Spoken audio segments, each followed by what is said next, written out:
Assalamualaikum warahmatullahi wabarakatuh. Ketemu lagi di NF Suspension Ages. Kali ini kita akan repair shock belakang Yamaha NMAX. Kendalanya bocor ya, bocor dua-duanya. Langsung saja kita buka pernya. Semuanya pada udah tahu ya, ini udah dibuka pernya dan kita buka kelingannya menggunakan metode biasa pahat yang sudah ada di video sebelumnya. Kenapa saya menggunakan metode pahat atau ya maksudnya dibuka kelingan tanpa memotong liner? Karena kalau misalkan dipotong linernya, kalau misalkan kedepannya mau diservis lagi itu, maka liner akan semakin pendek dan makin ke sana ini harus ganti liner mau tidak mau atau ganti shock breaker. Makanya di sini saya menerapkan untuk metode pahat saja agar saat proses finishing dapat ditutup kembali seperti sedia kala. Dan ini penampakan sesudah dibuka seal debu dan kelingannya. Langsung saja kita buka pistonnya. Oke, di sini di skip saja ya, pembukaan piston ada di video selanjutnya. Kemudian kita cuci.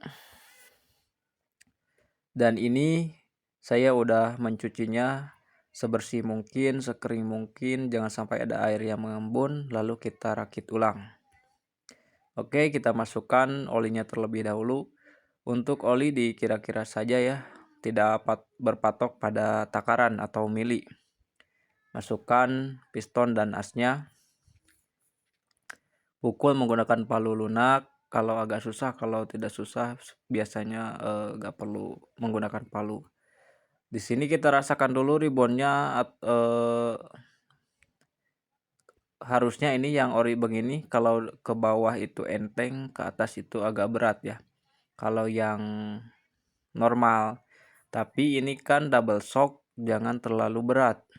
Kalau misalkan terlalu berat, ntar yang ada malah keras, tidak enak dipakai ya motornya. Oke, dikira-kira saja oli itu ketika as berada di bawah, volume olinya di bawah bantalan, di bawah garis yang saya tunjuk barusan. Oke, sesudah dirasa udah cukup, masukkan bantalan sealnya.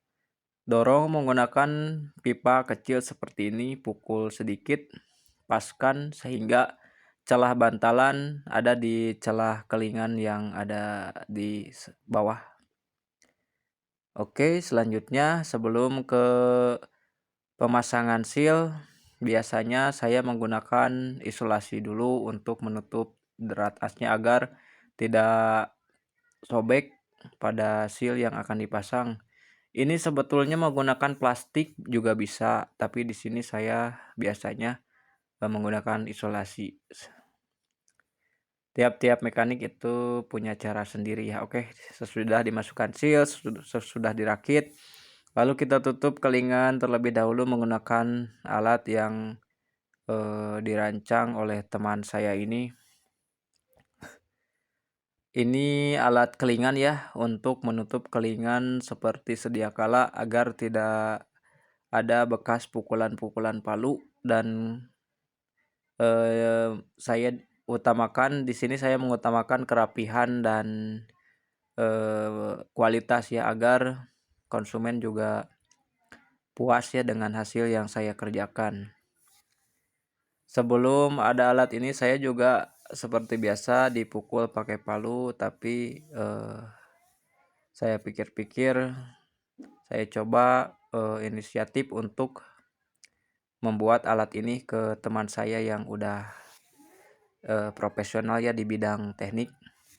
Dan akhirnya saya menemukan teman yang sudah biasa membuat alat-alat ekstrim atau alat-alat berat, dan saya request alat untuk mengeling kembali shock, dan ternyata hasilnya sangat memuaskan. Di sini perlu kejelian ya dan ketelitian, karena ditekan lalu diputar itu harus dengan teliti, harus dengan maksimal agar hasilnya juga maksimal ya. Sebetulnya kalau cepat dipukul, tapi di sini saya mengutamakan kerapihan dan kualitas. Dan ini hasilnya kembali menutup seperti sedia kala ya, seperti belum diservis, rapi kan. Kalau misalkan dipukul itu pasti ada penyok-penyok. Oke, kita rakit dan ini udah saya rakit. Oke, langsung saja kita tes di alat tes apakah bagus atau tidak. Dan ini hasilnya mantap sekali untuk splitternya. Oke, jangan lupa like, komen, dan subscribe agar saya dapat membagikan tutorialnya seputar shockbreaker yang lainnya, dan semangat untuk membuat video-video selanjutnya. Terima kasih. Assalamualaikum warahmatullahi wabarakatuh.